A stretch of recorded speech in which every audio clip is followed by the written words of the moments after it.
అర్థం కదా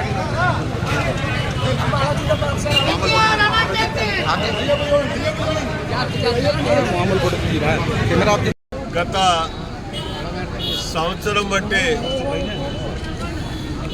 సంవత్సరం పైబడి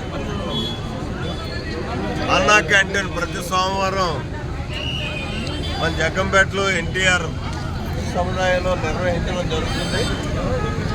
అదేవిధంగా మళ్ళీ ఎన్నికల కోడ్ సందర్భంగా అధికారులు ఆఫ్ చేయమన్నటువంటి పరిస్థితుల్లో ఎన్నికల నిబంధనలకు కట్టుబడి ఆఫ్ చేయడం జరిగింది. లాస్ట్ వారం నుంచి మళ్ళీ అన్నా క్యాంటీన్ నిర్వహించడం జరుగుతుంది. అయితే ఇప్పటికైతే గత తెలుగుదేశం ప్రభుత్వంలో జగ్గంపేటలో అన్నా క్యాంటీన్ శాంక్షన్ అయింది. ప్రారంభించే టైంలోనే ప్రభుత్వం పోవడం ఆగడం జరిగింది. అలాగే కిర్లంపూడిలో కూడా అన్నా క్యాంటీన్ శాంక్షన్ అయింది. అది కూడా ఈ రెండో తొందరలో ప్రారంభిస్తాం. గోకవరానికి కూడా శాంక్షన్ తెచ్చుకుంటాం. ఈ 3 అన్నా క్యాంటీన్లు కూడా నిత్య అన్నదానంతో ఇదవుతాయి. ఇది అన్నదానం అనేదానికంట, ఎందుకంటే 5 రూపాయలు ఇచ్చుకొని అన్నం పెడతాం.